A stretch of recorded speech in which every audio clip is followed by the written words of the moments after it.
Okay, so here in loser semis, this is a best of 3 set.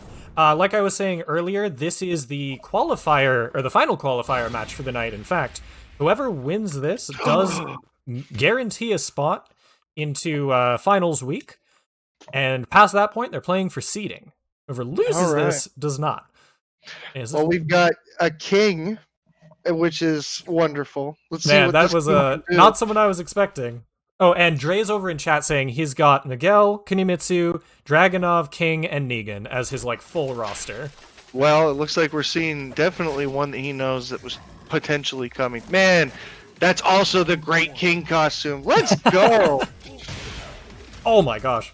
Just kicks him to open it. Nothing off of it. That's a big start. Mm-hmm. Okay. Going for the swinging DDT. Oh, alright. So we're starting off with the down forward. Oh, I believe this is the down forward 2+4. It's either the down forward 2+4 or the down forward 1+3. The thing is that the inputs for both of those are the same, except for the 2+4s just have an additional input at the end of each of them. Oh, so gotcha. it's the same lead up aside from the starter and the way that they end. Sure.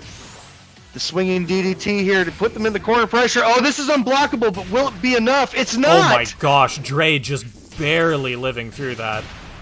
And it kills, alright. Yeah. So yeah, these two, I'm sure they're going to pull out a lot of really little things, like small tricks against each other. Again, these two have fought each other so much, I'm sure. Well, we saw a command grab attempt, but it looks like Dre was expecting it. Oh! The low What's the grab there? Assuming that's just a misinput, but... Perhaps. Ooh. Swinging DDT. Wow, with the flash punish. Decent damage. No wall, though. Ooh, launcher? Ooh, good knee. That could be it. Oh, big drop. Ooh, that's enough. Yeah, he manages to clean it up. That's always important, of course. Yeah, down forward 2-1, 13, 14 frame startup around that area. I believe it's 14, actually. But good enough for that win. Ooh, the triple roundhouse. Oh, wow! Oh, and because of the way he moved, he has him right up against the wall. Oh, you don't give him your back like that? And there have been a couple different openings throughout this whole set that I am astonished have not just converted into death. There have been some certain heavy callouts in this matchup, for sure. They know each other well. Alright, and then going from just swinging wildly at each other to a very defensive game so far this round. Yeah, breaks the throw, ready for it. Ooh. Big knee. It's kind of hit him in the back there. Yeah, no wall combo, didn't quite stick right, it looked like, but... Well, I like that Dre is able to pull that flash off. Yep, almost every time. At least you're getting a punish. Ooh! Flip Good on setup. him, kick him in the head. Alright, so round 5 on this first game here. We haven't seen any of the wall breaks. This stage does have one, right? It does have one. It is to Joker's back currently, but...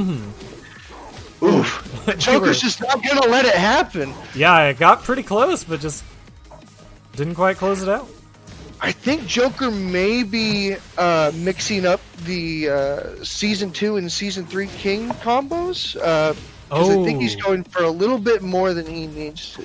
Joker, if you can hear this, Joker, if you can hear this, it's up forward 4, 1+2, 1, and then running grab. That's it. That's all it is anymore, and it's like 65 damage. Oh my gosh. All right. And so I know that they used to, back, when offline existed, the good old days, very regularly, we had Tuesday casual meetups, and Dre and Joker would regularly just bring a laptop with tech in and play a bunch of it there. So I know that Joker pulled out King sometimes back then. I don't know when the last time he played him was. So it might very well just be, old combos and stuff and isn't quite ready for the Season 4 stuff. I guess depending on if it changed Season 3 or Season 4. It changed in season 3, but it was a minor change to give you like an extra 3 damage, but it shortened the combo inputs by like half.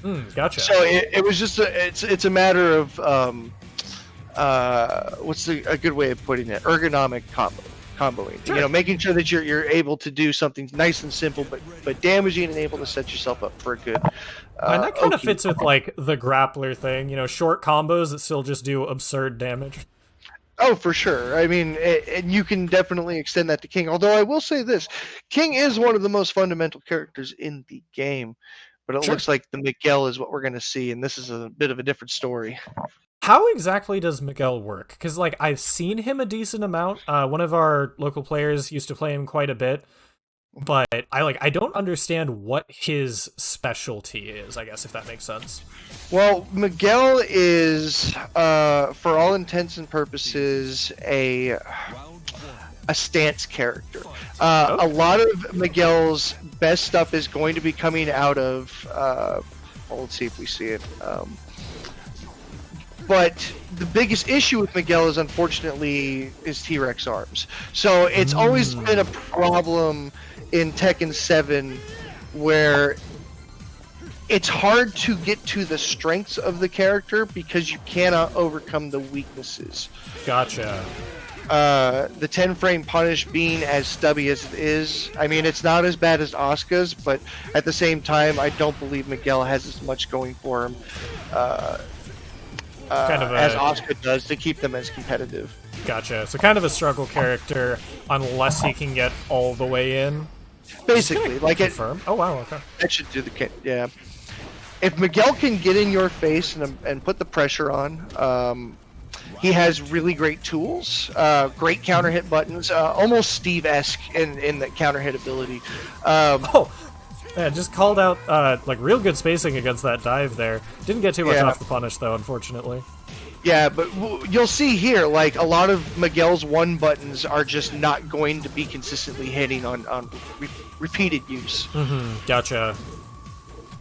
He's just stubby, unfortunately. He does have that mix-up, a good jab mix-up that can lead to either a grab or a counter-hit launcher. Ooh, drops it, and yeah, just gets flashed.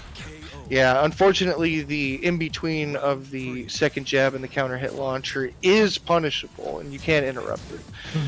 I'm curious if this is one of those situations where, you know, you fight your training partner all the time, and they seem to have a lot of trouble with this character, but in, like, a tournament set where they're more focused on being like, no, I'm not letting you get anywhere near me, I'm taking this very seriously, then you just have less opportunities to kind of steal matches. So. I think you're definitely onto something there. I think what we've seen more is these two are playing each other as opposed to playing the character matchups, which isn't necessarily a bad thing. I mean, that is ideal if you can do that. Oh, that's a big whip punish. This hurts a lot, right? It does. That certainly was going to do it. All right, well, Joker does get one more chance at life. Again, this is only a best of 3, so if he goes down here, he does not qualify for the finals. That is what this match is for. It's going to be a very upset birthday party for whoever is the next one. Who gets the hop kick? Doesn't get like anything off of it, really. You know, when a character is in roll state or a lowered non-standing state, there's plenty of launchers that just will not retain their launcher capabilities anymore. Gotcha. Okay. That's unfortunate. Yeah, but, like hey, if you what's were, up for Dre?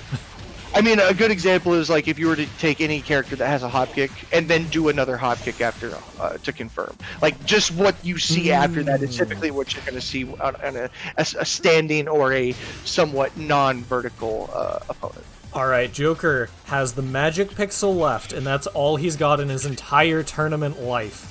He can convert this, but nope. And he gambled on the stubbiest of arms, unfortunately. Yeah, Dre did lean back there. I think that if he hadn't moved back, he was probably trying to call out some sort of forward movement. So if Dre hadn't gone backwards, it might have worked. Unfortunately for Joker, he did.